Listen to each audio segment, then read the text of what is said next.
Bash, we're back. We are Powerfist, and this is episode number 5, I think, 5 of Heresy on the Drive Home.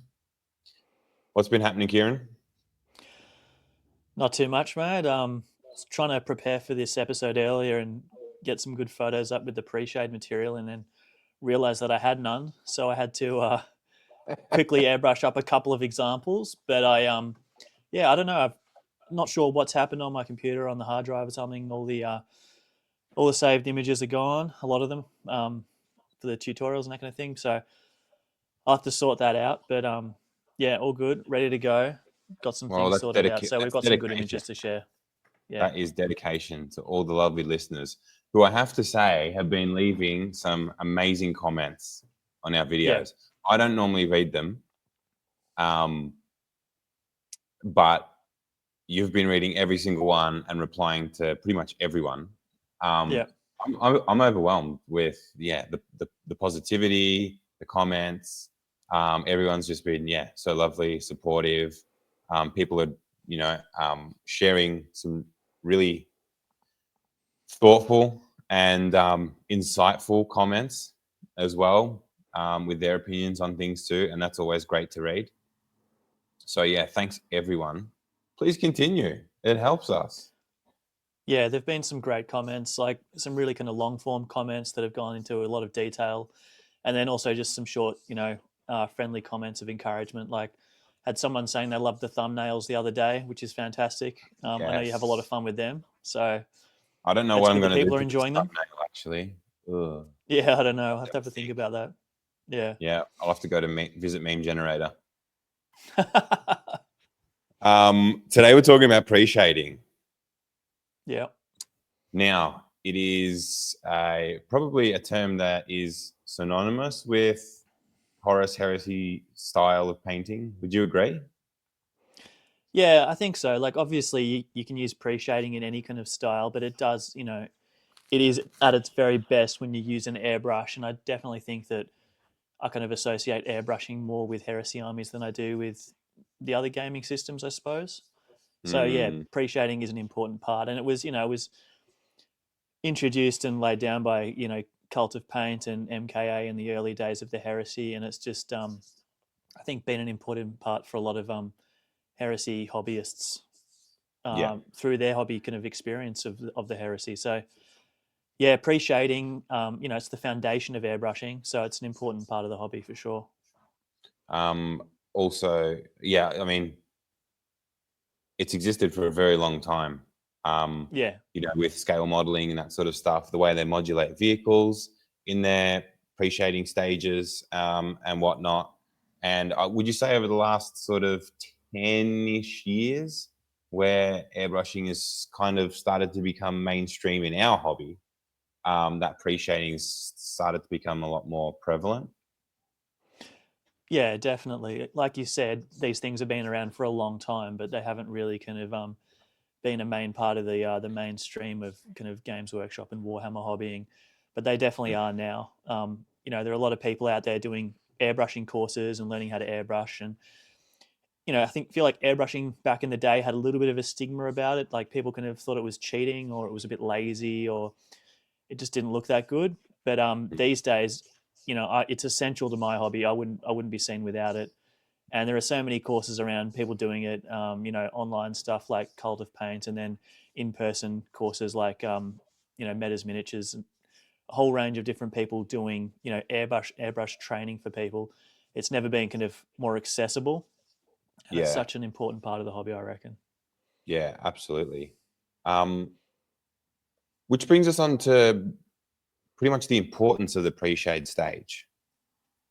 Now, as you've kind of developed with the airbrush, I mean, we're both painters from a pre-airbrush age, the dinosaur age, essentially, where all we had was a brush and patience and the dedication to build up layer upon layer upon layer upon layer and still have it look like crap at the end.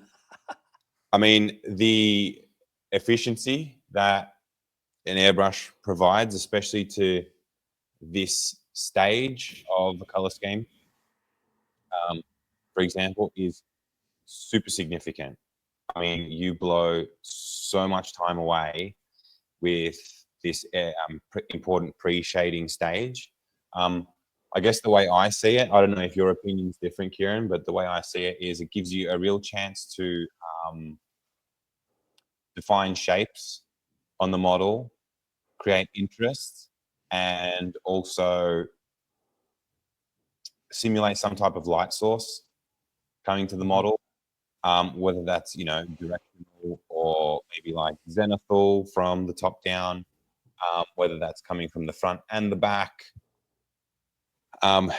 It's really important in the foundation to establish what your scheme is. Now, typically when I think of pre-shade, my brain always diverts to black and white or monochromatic, but that's not always the case. And I'd say, I think I've only ever pre-shaded an army once with that monochromatic black and white. So black, it's not necessarily black and white that answers your pre-shading stage either. Do you have anything more to add to that, or do you have any different opinions? Yeah, just to say that airbrushing kind of fulfills a lot of different aspects of the hobby process when painting a model. These days, I try to airbrush as much as I possibly can. I'll end up masking off a lot of parts, painting in a lot of sub-assemblies, and just when I'm assembling models, I'm really thinking about how can I make this as airbrushable as possible, because it really does speed up the process, and it makes difficult colors easy to paint. It makes large flat panels very easy to paint and keep it like a good consistent finish. It changes a lot of things in the hobby that are difficult or unapproachable when only using a hairy brush, and it makes them either like doable and approachable, or in fact very easy, and like it's very rewarding when you use those techniques that you otherwise wouldn't have access to with a hairy brush. So it's a super important aspect of the hobby. And so let's say you're approaching a scheme for the first time. Yeah. Do you always think, pre-shade first? Yeah. So obviously it's the first step. It's the first thing you do when you paint a model. And Space Marines are very easy examples because they're 8% armor or whatever they are, 95% armor. So a pre-shade, does the job on that percentage of the model and sets it up for how it will look on the finished product, essentially. Other models are far more difficult if there's, a combination of, armor and cloth, such as like on a Solar Auxilia model or on the High Elves that I'm painting. You have to kind of maybe pick one or two parts that you're going to airbrush, and the rest are going to have to be done with a hairy brush because the models are just so detailed and have, all those different textures and finishes on them. But, as we're mostly talking about the Heresy and Space Marines, that pre-shade is essential. And, getting the right pre-shade is really important. We've both, first learnt to do the monochromatic, as you described it, the black, white, grey kind of pre-shade, kind of a grayscale pre-shade of dark to light. And that's how I first started airbrushing and using the pre-shade technique. But I've since moved away from it quite a bit, and these days I very rarely use that kind of black to white technique. I much prefer to use a color to white, usually blue to white or purple to white, depending on which color I'm painting. Or even these days, I'm even moving away from pre-shading altogether and using the airbrush in different ways. But knowing how to pre-shade is so important. And like you said before, for creating shapes, for creating lighting on the model, I'm still using the colors in the same way I would for a pre-shade, even when I'm not pre-shading. So Yeah. it's the same kind of approach and technique, even if it's not kind of in that pre-layer that a color will go over, afterwards. So Mm, it's still the same technique and the same kind of principle. mm. I think I'm a little bit the same. I don't always, like when I approach a scheme for the first time, I don't always think about the pre-shade stage. I always probably think about how I want the end result to look. I think what the pre-shade stage, another strength of the pre-shade stage is creating vibrancy out of your colors too, and dynamics just with the one color. I mean, we can talk about it, a little bit further coming up, but I guess for those that don't know, the reason of the pre-shade stage is also to create dynamics on the model. Dynamics, I mean light, dark, and experimenting with contrast on the surface. So like Space Marine armor is very flat, or rounded, right? And they're big, broad spaces where you can create nice soft gradients through your pre-shade or your airbrush and still have that level of dynamism in the highlights and in the shading or the darker areas of the model. So I think if you choose, maybe are going for a scheme with a color that where the pigment might struggle a little bit going over a solid color or going over black, and if that paint is a little bit translucent, it's going to lend itself better to a pre-shade underneath, right? Yep. Because that translucency in the paint will bring the pre-shade through, and that's going to be what strengthens your color and the vibrancy of it. Yep. I don't know if it's me beginning to have maybe a change in style, but I'm finding myself pre-shading less and less as well. I don't know if that comes down to, like I said, the changing of the style, where I'm going for something a little bit more subtle, a little bit more muted, not as high contrast, maybe a little bit more realistic, or whether it's me just being confident enough with the paints that I know, and I know the elements and the properties of the paint to go, yeah, I know I can confidently spray this color over this color and get this result. Yeah. I'm not sure which one it is, but I find I feel myself leaning further and further away from that pre-shading stage. I'll only really do it if it's essential. Yeah, I feel like you mentioned just before that lighter colors lend themselves better to the pre-shade, and I think that that could be part of the reason why we're both kind of painting less and less pre-shades these days. Like obviously a clear color like the clear cherry red, like the Tamiya clear that you used for your Thousand Suns, is perfect for a pre-shaded model, right? Whereas the Mm, green these days that you're using for your salamanders could work with a pre-shade, but the effect would be far less extreme just mm, naturally because of the quality of that paint. The pre-shade wouldn't show through as well. So yeah, it's definitely kind of project specific and color specific. Some of the yeah. couple of the examples I've shown today are yellow, and it's because yellow is the it's such a light color that it does really lend itself very nicely to pre-shades. I Well, do you tried want to to? do this. Yeah, I'll bring it I'll up. take that metallic marine off the screen for a second. Do you want to just quickly Yep, touch on your yellow for a minute with your examples? sure. Yeah, so these are two that I quickly airbrushed up today. A couple of boarding shield examples here. On the left, you can see that there's a traditional black and white pre-shade, and on the right, there's pink and white pre-shade. And this is just to show kind of the different colors you can create using, a pre-shade and the color that goes over the top. So with this, it might kind of seem counterintuitive, before you really think about it, to use pink as a pre-shade. But once you add the yellow over the top, it creates this really nice kind of warm color, and it looks more like a consistent color, right? It looks more like a natural shadow on this example than the exact same yellow paint. It's Imperial Fist contrast over the black and white pre-shade. It still creates a strong yellow color, but it kind of, it transitions off into a very kind of dark, kind of grayy black yellow, because that yellow just doesn't have the pigmentation to, carry itself without without the pre-shade. So it's about thinking about how to use those colors over different colors. I think what that pink also does is it keeps that yellow palette in the warm register. Yeah. So you've got your main armor color, which is that really solid golden yellow, and then your shading transitions to like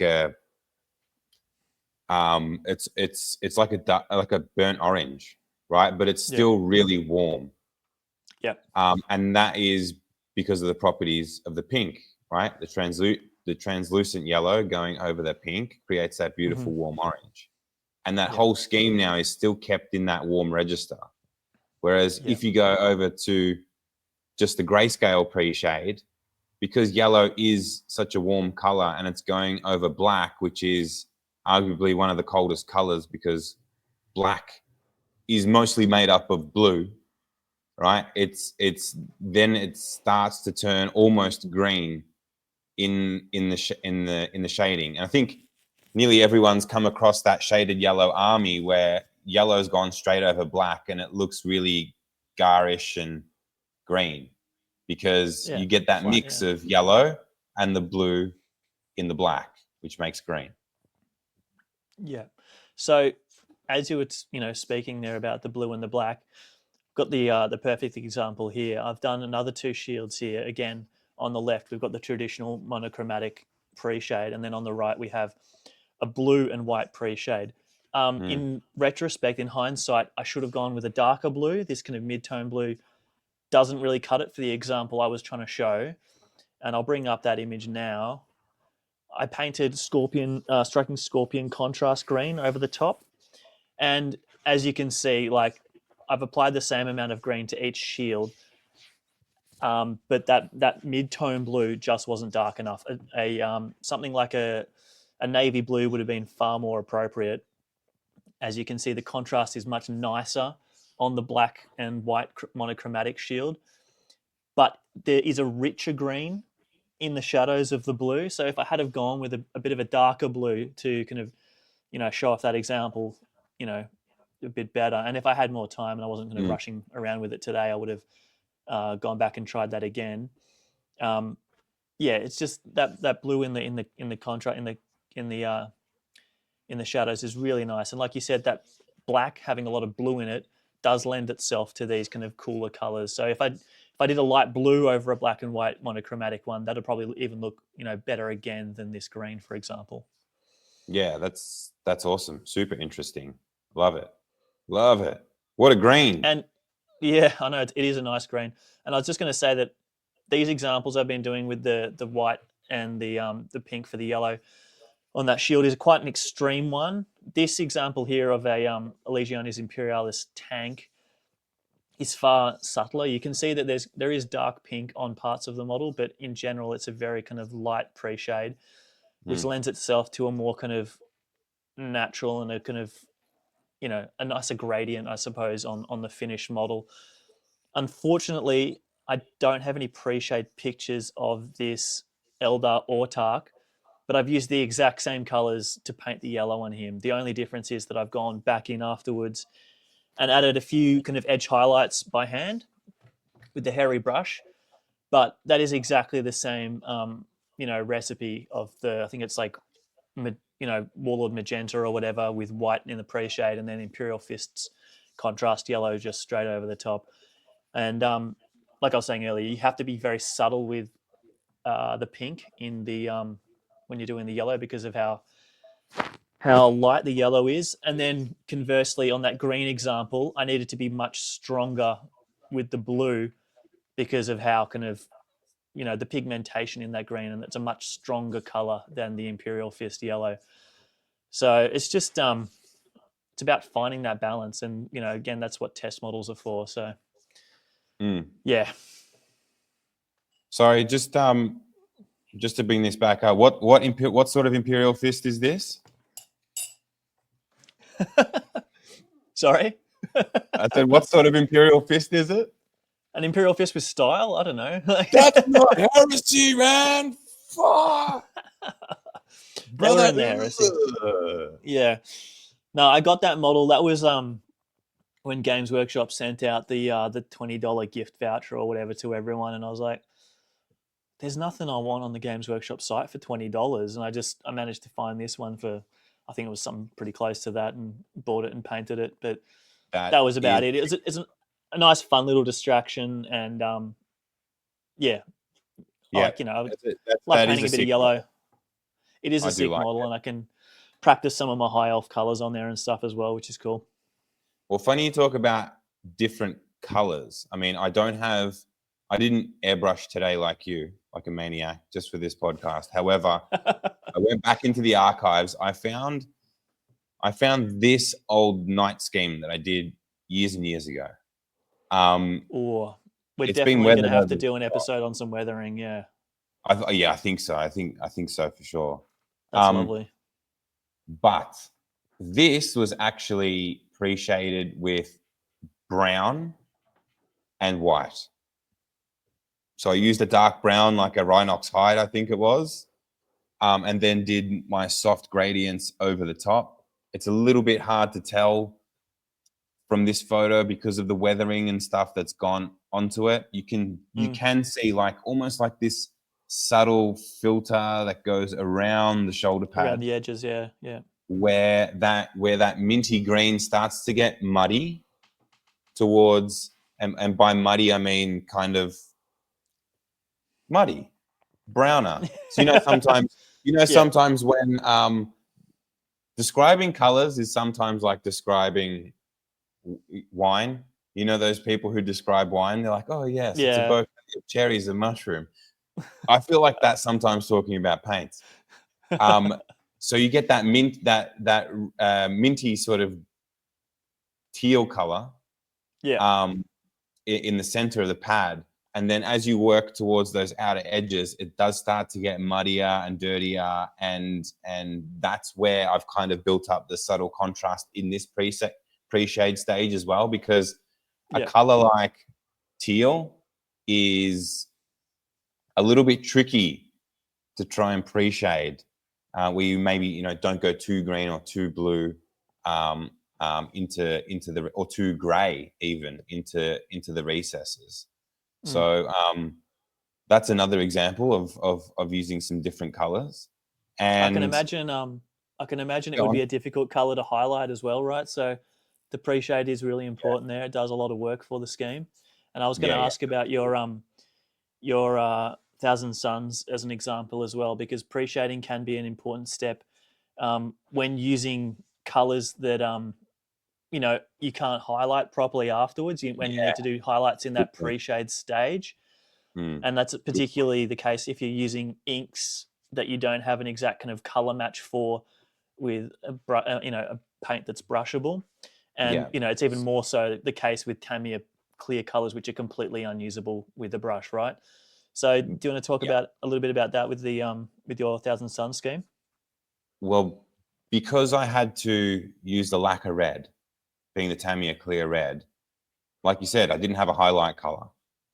I think that of some of the Tamiya clear schemes, whether that be like Candy Red Thousand Suns or even like the Alpha Legion style aqua clear scheme that they've got over the metallic pre-shade, because you don't have that highlight color, sometimes if you were just to put like a light silver chipping on the edges, it doesn't look right. Yeah. It needs more subtlety and you need to build it up. So similar to what you did in your pre-shade examples with the pink and the white, I had to add in all the chips and all the edge highlights in my pre-shade stage in grayscale before applying the Tamiya clear red over the top. Yeah. So what I went for was like a really dark, almost black metal in the recesses. And then I chose like a really bright, sparkly silver for the highlights. And then went in with a really bright silver, like a mithril silver or whatever, with my brush to then do all the edge highlights and chipping. And by the time I put a million passes of clear red over the top, you could still subtly see all those edge highlights, which really paid dividends to the end result. So the chicken almost came before the egg in this instance, where all the work was done in the pre-shade stage, and then you reap the benefits of it once you put the clear red over the top. Yeah. Now, for any additional or maybe newer chips to the armor, I'd then go in and then retouch that up as well. So for people watching, like you can see there's a bright red edge highlight on there, even though that's not bright metallic red, it's done in the pre-shade stage. And then you can see where I've gone in with the brighter silver as well for like newer scratches or scratches that it might be a little bit deeper in the armor or whatnot. So that was my approach to that scheme there. And it's really important, right, that those highlights and scratches are kind of as bright and as stark as possible, because as you build up the color over the top, they're naturally going to kind of blend in and matte down a little bit. So, you know, when I'm doing my highlights, if I'm doing a metallic scheme, I'm using the brightest silver I have, or if I'm doing a kind of a more grayscale or a white and pink scheme, I'm using the brightest kind of white that I have for most of the edge highlights and the scratches. Apart from maybe in the very darkest areas of the model, it's important to kind of push that kind of contrast a bit further than you otherwise kind of naturally would. Agree. You can always knock a color back in brightness and make it more subtle. It's really challenging to go the other way and bring it back up again, especially with like a top coat lacquer like this one. Yeah. Let's talk about not pre-shading, because like we mentioned before, it's something that we're both kind of gravitating towards. I'm not really sure the reasons why, not explicitly anyway. I've got a few ideas. And we're also like, I don't think we're saying that you must pre-shade either. Like it's okay not to pre-shade. Yeah, definitely. You know, we're just talking about our experiences with it and how we kind of go about it. But now I think it's interesting that, you know, we're going away from it.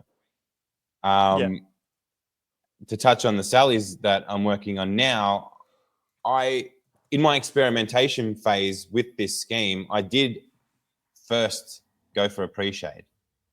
I think it was like a real, it could have, well, it was a long time ago now, but it could have been like a brown and a white again, I think. I was going to ask if it was brown, yeah. Yeah, but what I ended up with was something that was just retina burning. Like it was that electric of a green color. It wasn't what I was after. I was after something a lot more subtle and a lot softer on the eyes. Yeah. And once I found the right mix of colors, because my armor color is a mix of a couple of different things, I was able to make it nice and soft and to make it subtle, which is what I was going for. And also weathering this army more so than what I did the Thousand Suns. I mean, by nature, they're completely different aesthetics in their army anyway. You know, the Thousand Suns are beautiful and regal, and they do have that ostentatious side to them. The Sallies that we've been over, they were a lot more war-born and brutal and all that sort of stuff. So I think the subtlety in the contrast with the scheme allows for different techniques to be applied and a different approach, which gives an end result. What do you think about not pre-shading? Look, I've been moving away from it as well, and for me, it is there's a couple of reasons. I think one reason is that I often find I pre-shade and then I paint the colors, and it doesn't look exactly how I want it to look. So I need to go back in, usually with a different shade or an ink, to go into the recesses and just to add a little bit more contrast. So I've just, I came to the realization, I could just do that at the end anyway and skip the whole pre-shade stage. So I'd usually start with like a white undercoat. And these days, like white spray can paint is much, much better than it was back when I started painting. When I started painting, it was pretty much unusable. Whereas these days, it's really nice and smooth. It's almost as good as the Chaos Black. So I find it easier to create the kind of strong color that I want based on a white undercoat. And then I can go in and add the shadows that I need to afterwards. And I find that that gives me a richer color because I'm able to get a brighter white with a spray can than I am with the airbrush building up from a black kind of undercoat. It's always going to be a little bit gray. And it's just the style that I like at the moment. I like brighter, richer kind of colors. So this example of the ultramarine I've brought up here, there was no pre-shade on this. It was kind of like a very light gray kind of model. Then I airbrushed the whole thing with, I think it was Calgar blue maybe. It's a light kind of pale blue. It's the highlight that you can see in that on the tops of the back of his leg, on the it's like a the sky little blue bum plate there. It's a sky blue, yeah. So I did that for the whole model, and then I went in with I think it was Talazar blue. It was some kind of contrast blue, and added in that brilliant kind of blue afterwards. And I found that was easier, just to give me that kind of contrast I wanted between the light and the dark that you would usually achieve through a pre-shade.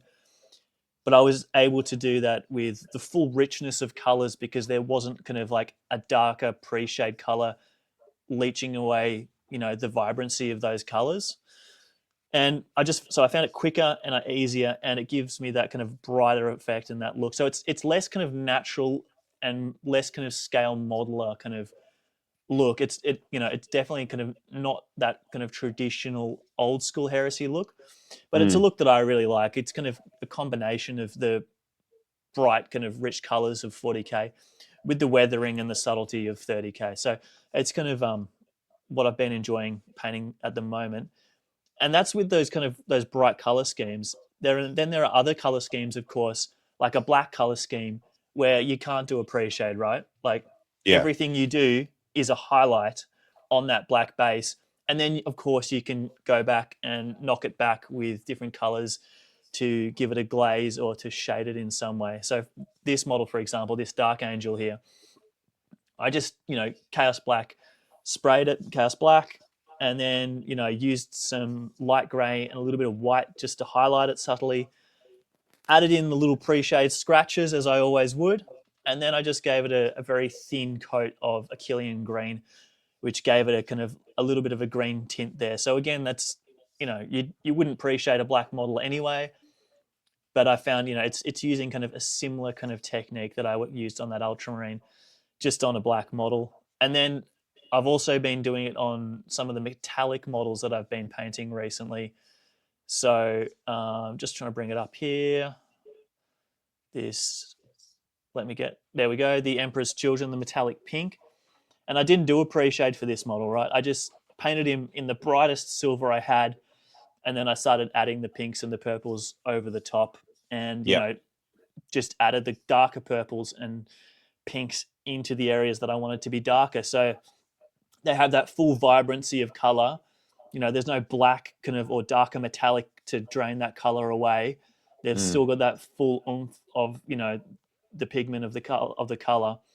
Yeah. While just through careful application, I've left that silver highlight on the model as well. So just different approaches, and it's kind of just me wanting kind of, it's how I speed things up in a way, and it gives me a bit more control on the contrast between the light and the dark, and it allows me to have the full vibrancy of the color that I'm using. So they're kind of like the main reasons I think that I've kind of moved away from a more traditional kind of pre-shade. Yeah. I love it.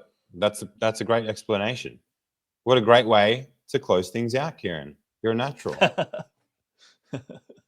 Fantastic. Any last bits and pieces to add? Just these techniques can be done with a brush, with lots and lots of careful dry brushing or layering.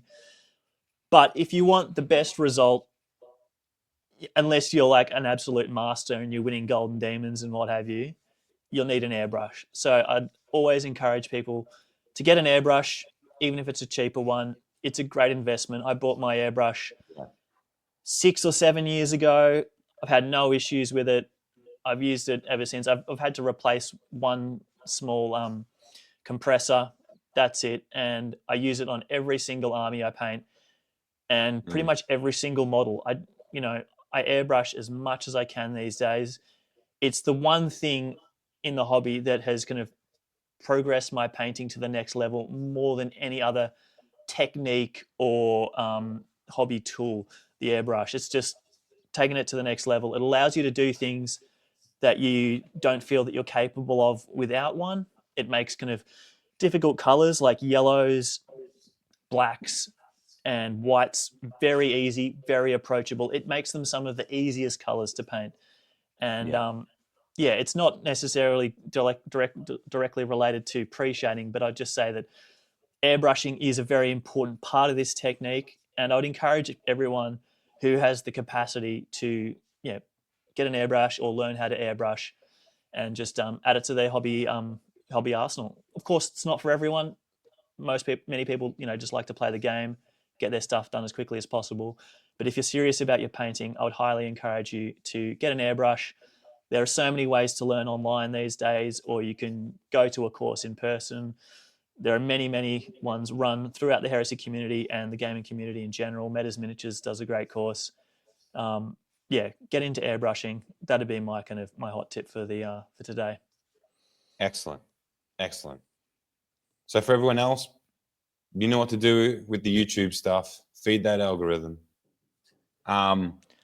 Please leave some more comments. Let us know what you think. If you have a different approach to pre-shading, or maybe a different philosophy on it all, let us know. We'd love to hear it. Please subscribe to the channel as well. And we've also got some exciting stuff that we're working on. We'll probably release it in the next maybe 2 or 3 weeks. So looking keep your eye out for that. Yeah. And thanks for the comments, everyone. They've been really fantastic. And we've got a couple of good ideas for upcoming episodes, such as different weathering techniques that we use. And that came from a comment on one of the videos. So get in touch with us, leave a comment, let us know what you'd like to see, like and subscribe. Thanks so much. Thanks, guys. See you. Cheers. Heresy.